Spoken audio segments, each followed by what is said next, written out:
we are hitting something down here. So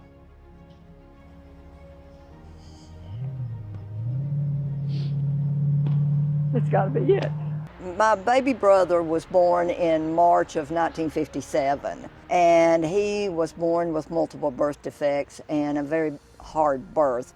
He only lived 3 hours. My dad had 5 kids. Mom and Dad had 5 kids at home. Dad was trying to work and take care of all of them, and Mom went into a coma after the birth. She was in a coma for 29 days, so Daddy had to make the decision on how to bury the baby. Dad didn't have a lot of money. So what he did is Dad went to a friend of his, and a friend gave him this plot. Dad got a friend of his to dig the grave with him, but Daddy didn't have enough money for a gravestone.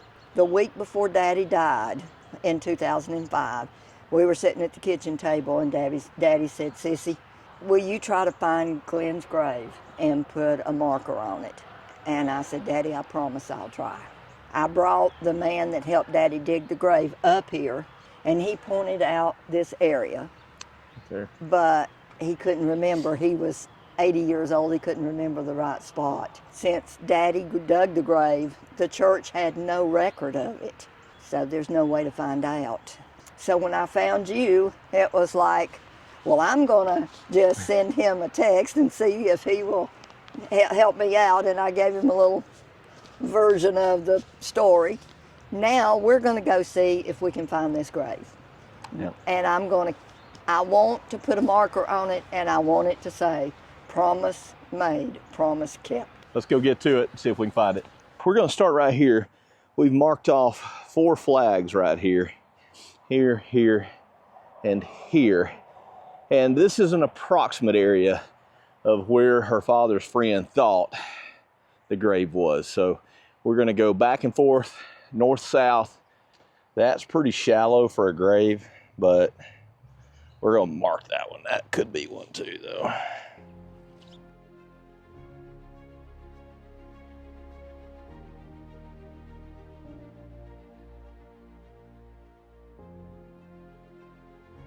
So when I go across something, I'll see that right there. Oh, I see. Or something like that. Mm-hmm. That's showing me a disturbance down deep. And when you get this kind of bowing, that's usually consistent with a grave.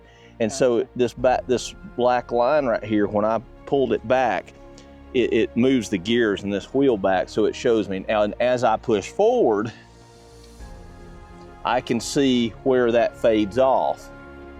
You see where that fades off there? Mm-hmm. So that's about where it ends. And look, it lines up with those flags there. So you see where that bow starts to end right there? So you know that to that. Right. So that's what we're looking at.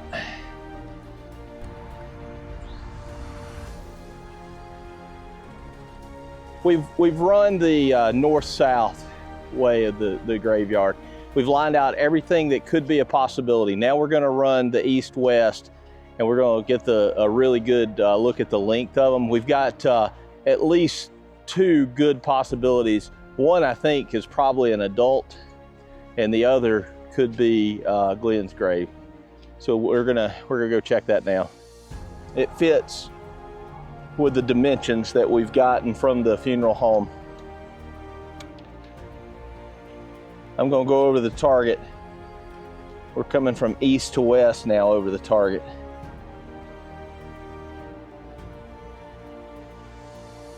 That's about the beginning of it right there.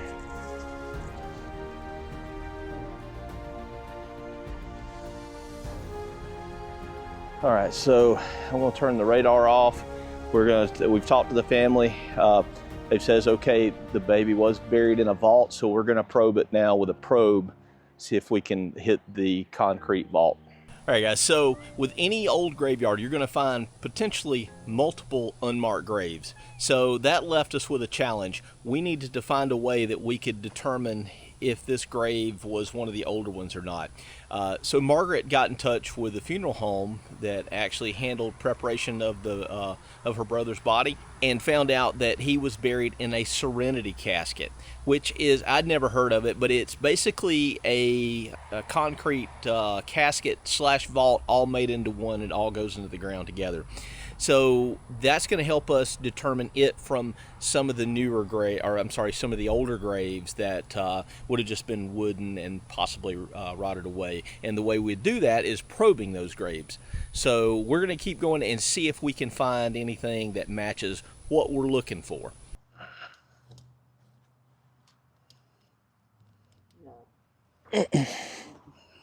That's not it. Not if it's in a vault. They sure it's in a vault. We've got some, we expanded our search onto the woods, or towards the woods, just to see. Obviously there is definitely a grave here. We are picking up new targets over here. We're gonna flag them out so we can get a length on them and a width on them. I'm sure this tree would have grown since then, but. All right, so there's definitely a grave. Here. These things nearly interconnect, yeah. So this grave is actually shifted. That stone right there is shifted. This one? This grave is actually just a little bit further to the left. Yeah. That's right. Actually, they almost interlock. This grave here and this grave here, shoulder to shoulder almost. Well, if they didn't have a record of Daddy digging that grave, could they have done that? Could have. So, look right here. One of them's more shallow than the other one. So, that's this one right here. And that's definitely one. And that's one here. So, I mean, they're shoulder to shoulder right there. That's an old grave right there. So we can pull those ones. I know that's not going to be it there. Let me say, it's not a vault. Okay. That's a hand dug. Somebody in a wooden coffin or threw them in there. Yeah. What's that mark right there? Is that a footstone? It's a headstone. Headstone. They would have been buried facing that way. So it starts right there. Not where you got those flies. Just a little bit more right there. And then I'm going to use pink flag on the head here. Okay, that's close enough.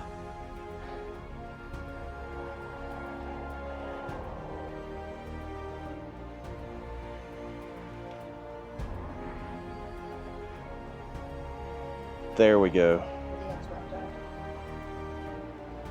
I'll push past just a little bit.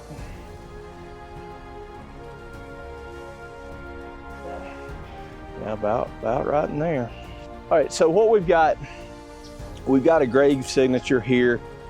We're going to measure it with the measured tape, see what we're looking at dimension-wise, see if it matches what we know from the vault, and then we're going to probe down and see if we hit it.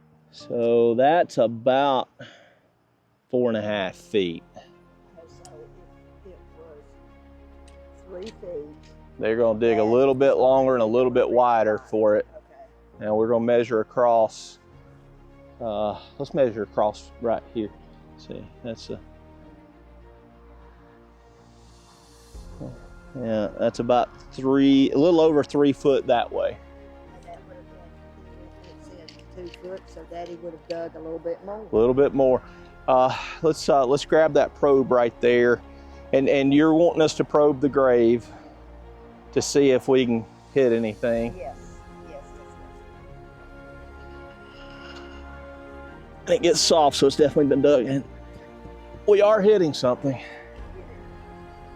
So there's no way I can tell with this radar who's buried here. I can tell you somebody is buried here. And We're according to what? The funeral home is telling us, and the information that I got from the two gentlemen that dug the grave and everything, Daddy and his friend. Right. It fits. It fits. It fits. Well, I'm gonna let you make that determination, okay? Yeah. I can just tell you there is a grave here, and we are hitting something down here. So.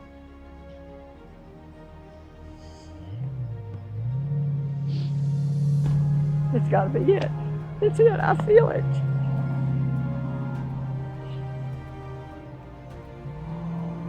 I hope it gives y'all some closure. It will. After 20 years, it will. All right. I was telling Daddy I'd fight. Thank you. I feel it. I do. I feel it. So. All right. I'm going to go with that, and he's going to have a marker. All right. He's going to have a marker. We're going to leave these flags up for you, so you'll know where to put it. Okay. Yeah. Thank you. And all that right. way I'll know that this is where. All right. All right. That works for me. All right. Thank you. Hey guys, so this is filmed later on after we got back home, and I wanted to kind of clarify some things for you guys. So while we were out there, we found 3 graves. Now, as I said, Margaret's father actually had Glenn buried in a Serenity casket, which is concrete. Luckily for us, the 3 graves that we found, only one was a vault, and we believe, based on what what Margaret's father told her and the friend that went out there, this was the only one when we probed that was a vault. The others were older burials that was, like a wooden coffin that has basically just rotted away. So that's why we believe this particular grave out of the 3 is the correct one.